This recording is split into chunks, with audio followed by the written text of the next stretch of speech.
दोस्तों, पिछले एपिसोड में हमने बात करी कि 10th और 12th के रिजल्ट के बाद बच्चे सुसाइड क्यों करते हैं, और हम सेकेंड एपिसोड में आज से हम बात करने वाले हैं क्या सुसाइड ही सारी समस्या का हल है। मैडम जी नहीं, कतई नहीं। आत्महत्या या सुसाइड किसी भी हालत में सॉल्यूशन हो ही नहीं सकता, ये एकदम गलत है। क्योंकि यदि हम कायर होकर के और आत्महत्या कर लेंगे तो जीवन का अंत हो जाएगा। हमारे जो जीवन के ध्येय हैं, जो हमारे गोल्स हैं, उन्हें हम कभी अचीव ही नहीं कर पाएंगे। बिल्कुल है ही नहीं।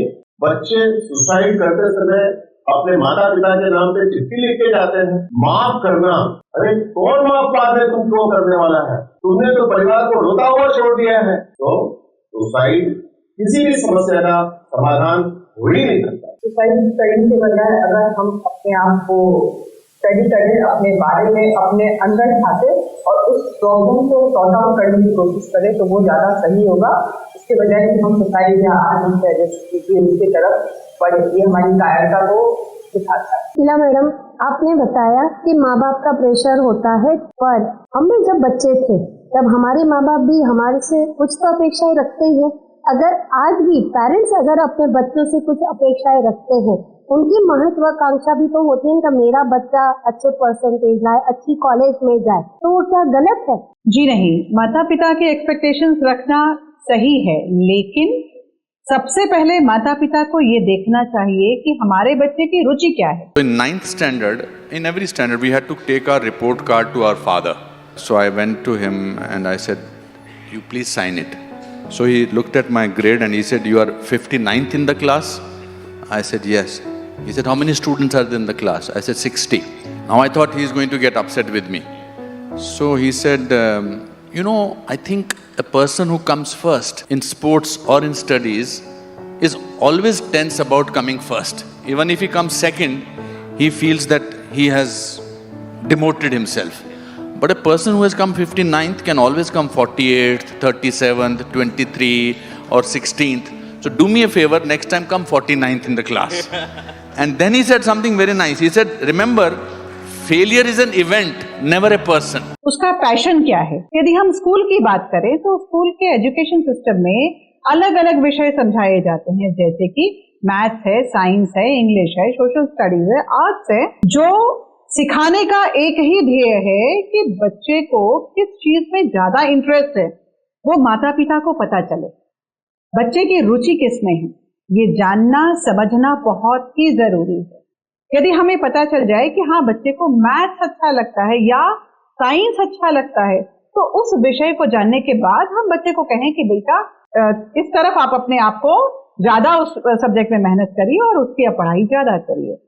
तो सबसे ज्यादा जरूरी है कि हमें बच्चे के टैलेंट को, कि उसको किस चीज में इंटरेस्ट है, वो जानना बहुत आवश्यक। तो माता पिता अपेक्षाएं तो रखें, साथ में बच्चे को रुचि किस चीज में है उसकी ओर ही उसको मेहनत करने के लिए प्रेरित करें, ये बहुत जरूरी है। माँ बाप को जो है वो अपने बच्चों का पैशन ढूंढने की कोशिश करनी चाहिए, और उसमें जो स्किल है, जो पैशन है, जो बच्चा करना चाहता है, उसके प्रति माँ बाप को मोटिवेट करना चाहिए।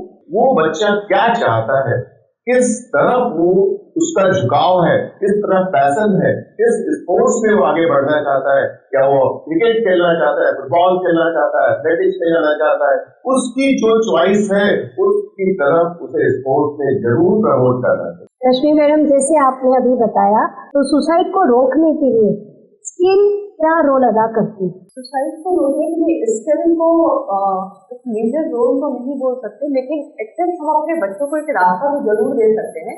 तो एटलीस्ट बच्चों के पास एक ऑप्शन और होना चाहिए जो उनका अपना खुद का टैलेंट है, जो उनको ये बता सके कि हमारे पास ये मेरा टैलेंट है और ये मेरे साथ लाइफ टाइम रहेगा। क्योंकि बच्चे दिमाग से कमजोर होके, कायर होके सुसाइड कर लेते हैं।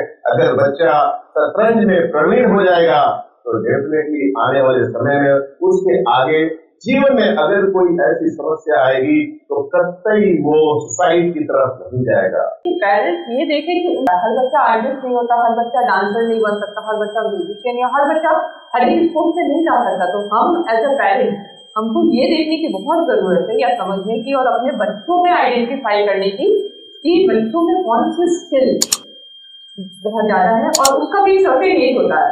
3 साल के बच्चे में हम स्किल आइडेंटिफाई नहीं कर सकते, तो एक सर्टेन पीरियड, एक सर्टेन टाइम उनको भी देना है, पेरेंट्स को भी जज करना है, बच्चों के स्किल को फाइंड आउट करना है और उसको आगे मोटिवेट करना है, आगे बढ़ाना है। आई एम नॉट श्योर आपको पता है मेरे बारे में नहीं पता है। Do you know that I am an undergrad. मैंने अपनी ग्रेजुएशन कंप्लीट नहीं करी है और मैं अकेला नहीं हूँ, मेरे ऐसे बहुत हैं। इनफैक्ट वर्ल्ड में भी अगर आप देखोगे तो ऐसे बहुत एग्जांपल्स मिल जाएंगे जो कि कॉलेज ड्रॉप आउट हैं, अंडरग्रेड हैं और कुछ बहुत अच्छा किया है उन्होंने, बड़े बड़े बिजनेसेस खड़े कर दिए हैं। तो कहने का मतलब है I am not just talking about business, I am just talking about a simple thing which makes sense to me. I don't know why it does not make sense to others कि भाई वो काम करो जिसमें आपका interest है और उसमें अपना 100% दे दो। अनरियलिस्टिक एक्सपेक्टेशंस के साथ नहीं कि मैंने ये किया और पार्ट टाइम बेसिस पे किया, 2-3 साल किया और मैं ये हो जाऊंगा वो हो जाऊंगा, ऐसा नहीं होगा। जैसे एक फॉर्मल एजुकेशन सिस्टम होती है, उसमें अंदर घुसने के लिए टॉप कॉलेज में हम 3-3 साल तक तो तैयारी करते हैं, बट यहाँ पर हम क्या एक्सपेक्ट करते हैं, मैंने अभी ये काम शुरू किया अपने घर से और 4 दिन में मुझे इतना पैसा आ जाना चाहिए, नहीं आया तो मैं फेलियर हूँ, तो ये काम बेकार है। अरे उधर भी 4 साल दो ना, उतना ही एफर्ट करो ना जितना कि फॉर्मल एजुकेशन में करते हो। मैं ये नहीं कह रहा कि यहाँ पे एफर्ट नहीं है, एफर्ट है, but the thing is if you like the work that you are doing तो वहाँ पर प्रोक्रेस्टिनेशन जड़ से खत्म हो जाता है। दोस्तों वैसे देखें तो सुसाइड जो है एक क्षणिक आवेश है। बच्चों में इस चीज को रोकने के लिए क्या करना चाहिए? देखिए, यदि मैं स्कूल की बात करूं तो स्कूल में करीबन 40-50 बच्चे एक क्लास में होते हैं। शिक्षक को चाहिए, टीचर को ये चाहिए कि वो देखें कि बच्चे में कुछ बिहेवियर में प्रॉब्लम तो नहीं आ रहा है, बच्चा नॉर्मली बिहेव कर रहा है, बच्चा आपस में दोस्तों के साथ और टीचर के साथ खुल के बात कर रहा है कि नहीं, उसे विषय में इंटरेस्ट आ रहा है कि नहीं, उसका बिहेवियर कैसा है। उससे भी टीचर जज कर सकती हैं कि बच्चे में कोई गलत भावना तो नहीं डेवलप हो रही है, बच्चा डिप्रेशन की ओर तो नहीं जा रहा है। जैसे ही टीचर को ये डिफरेंस पता चलता है, टीचर को चाहिए कि वो माता पिता से बात करे, बच्चे के यहाँ फोन करे। साथ में माँ बाप का यह फर्ज है कि जब उन्हें पता चलता है कि बच्चा कुछ अलग दिशा में जा रहा है, क्योंकि रातों रात एकदम से सुसाइड कर लेगा, ऐसा नहीं होता है। हमारे एजुकेशन सिस्टम में भी हमारे यहाँ 90% माँ बाप के सिर्फ 3 ही सपने होते हैं, पहला डॉक्टर, दूसरा इंजीनियर और तीसरा गवर्नमेंट सर्विस। खुद के बच्चों के लिए तो ये सपने देखते हैं और तारीफ बॉलीवुड एक्टर्स, क्रिकेटर्स की करते हैं। बहुत दिनों की उसके अंदर की कुंठित भावना होती है, जो दबी हुई भावना एकदम से ब्लास्ट होती है तो सुसाइड कर लेता है। हो सकता है कहीं ना कहीं बच्चा किसी भी कुंठित भावना से ग्रसित होकर के कोई गलत स्टेप ना ले, तो ये एक सोल्यूशन है। बच्चों का पेरेंट्स के साथ बॉन्डिंग बहुत इम्पोर्टेंट है। बच्चों में आज के समय में अगर हम लोग फैमिली की बात कर रहे हैं या बहुत तरह से अलग अलग तरीके से बच्चे अकेले पड़ जाते हैं, कहीं ना कहीं पेरेंट्स जब बिजी होते हैं, जॉब में है, तो उनका एंगेजमेंट बच्चों के साथ बहुत ज्यादा नहीं होता, कम्युनिकेशन वीक होता है, जो बहुत मेजर रोल क्रिएट करता है। तो घर में अगर आप सीरियल देखते हैं तो निगेटिव सीरियल के साथ आप उसके साथ न बैठे, हंसी खुशी का जहां माहौल है, जैसे कि कौन बनेगा करोड़पति में नॉलेज की बातें होती हैं, तो वो आप दिखाइए उसको साथ में। बाप बेटे दोनों क्वेश्चन का जवाब दीजिए, पहले तुम जवाब दोगे कि मैं दूंगा, एक अलग ही माहौल होगा घर में। कपिल शर्मा का शो, तारक मेहता का उल्टा चश्मा का शो, पूरा परिवार जब एक साथ मिलकर देखेगा तो उसके अंदर अगर कोई ऐसी भावना भी होगी तो हंसी खुशी में बदल जाएगी। तो हमारा एज अ पेरेंट्स, मैं एज अ पेरेंट्स भी अगर अपने लिए सोचूं तो ये रोल बहुत इंपॉर्टेंट है कि मेरे बच्चे अपनी किसी भी प्रॉब्लम को, चाहे वो गलती तो हो ही सकती है ना, तो गलतियां अपनी हमारे पास खुल के लेकर के आ सकते, डर के नहीं। उस बच्चे के जो दोस्त हैं, उन दोस्तों से भी पेरेंट्स को मिलना चाहिए, अपने घर बुलाना चाहिए, उनके घर जाना चाहिए और आपस में बात करनी चाहिए कि कैसी चल रही है गेम, पढ़ाई पे भी बहुत बात करने की जरूरत नहीं, कैसे खेल चल रहा है, कैसे दोस्त हैं, और उन बच्चों के पेरेंट्स के साथ भी दोस्ती करनी चाहिए, जिससे कि एक दूसरे की बातें जो हैं, जो हमें डायरेक्टली नहीं कह सकता है, वो वहां जाके कहता है तो शायद हमें पता चल जाए। तो अगर कोई गलत भावना या गलत राह जा रहा होगा तो हम उसको प्रिकॉशन एडवांस में ले सकें। और अगर हमने देखा है कि जिस घर में ऐसा वातावरण नहीं होता है, वहाँ पर बच्चे जो है आजकल सोशल मीडिया पर हर एक समस्या का समाधान ढूंढ रहे हैं। अगर सोशल मीडिया पर नहीं मिलता है तो वो अपने फ्रेंड के साथ इस बात का समाधान ढूंढने की कोशिश करते हैं। और अगर इस सभी प्लेटफॉर्म पर बच्चों को नेगेटिव आंसर मिलता है तो वो कहीं ना कहीं ऐसी हालत में आते हैं कि उनको वो ये प्रेरित करता है कि वो कैसे खाने के लिए, और साथ ही साथ उसे ध्यान और प्राणायाम की तरफ भी उसे प्रमोट करना चाहिए, जिससे कि अगर कोई उसके मन में भाव आता भी है तो क्षण भर के लिए आंख बंद करके वो अपने आप को महसूस करे कि कहीं मैं कुछ गलत काम तो करने जा रहा हूँ, और उसका उत्तर उस बच्चे को स्वयं मिल जाएगा और ध्यान और प्राणायाम उसे अपने इस गलत राह पे जाने से जरूर रोके। अगर बच्चे को इस समस्या का सही आंसर नहीं मिलता है तो बच्चे कहीं ना कहीं गलत रास्ते चलेगा। चलिए दोस्तों, हम हमारे सभी मेहमानों का धन्यवाद करेंगे, शिवा मैडम का, प्रवीण गुप्ता जी का और रश्मि मैडम जी का भी, कि जो आज इस प्लेटफॉर्म पर आए और उन्होंने सबसे जरूरी है इस विषय पर चर्चा करी। तो मैं युवा टेलीविजन की तरफ से इनका आप सबका बहुत बहुत धन्यवाद करती हूँ। धन्यवाद। दोस्तों, फाइनली मैं ये कहना चाहूंगी कि हमें डॉक्टर एपीजे अब्दुल कलाम की भी जरूरत है, अमिताभ बच्चन जी की भी जरूरत है, शाहरुख खान की भी जरूरत है, सचिन तेंदुलकर की भी है।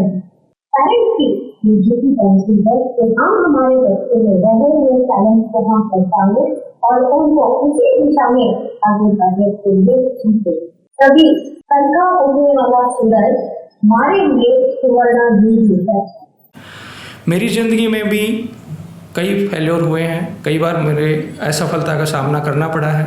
एक छोटा मैं किस्सा सुनाता हूँ कि कॉलेज में था मैं, और कॉलेज में मेरा ध्यान ज़्यादा पढ़ाई में रहता था, लेकिन जब एथलेटिक मीट हुई तो मैंने सोचा कि मैं भी कोई रेस में भाग लेता हूँ, और मैंने 200 मीटर की रेस में भाग लिया।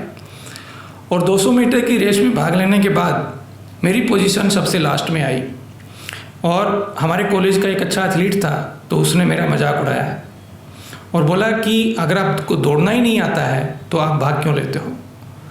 तो मुझे बहुत ख़राब लगा, लेकिन मैं हताश नहीं हुआ, निराश नहीं हुआ, और मैंने आशा नहीं छोड़ी। मैंने सोचा कि मैं इसको दौड़ना दिखाऊंगा, और मैंने एक डिटर्मिनेशन किया कि मैं अगले साल तैयारी के साथ भाग लूँगा। और मैंने अपने कोच से जाके उसके साथ विचार विमर्श किया, उसके साथ कंसल्टेशन की, और 6 महीने तक मैंने कोच की सुपरविज़न में रनिंग की प्रैक्टिस की। हम सुबह 4 बजे उठते थे, 4 से 6 बजे तक 6 महीने तक हमने हर तरह की रेस की प्रैक्टिस की। और अगले साल जब एथलेटिक मीट हुआ तो मैंने उसी एथलीट को जिसने मेरा मजाक उड़ाया था उसको 400 मीटर से लेके 10 किलोमीटर की सभी रेसेज में मैंने उसको हराया। अभी बाकी मेरी कहानी है, सारी दुनिया को जो सुनानी है। मुझे पहचानो, देखो मैं हूं कौन, आ रहा हूं पलट के। Yes, who is it? Picture अभी बाकी है मेरे दोस्त।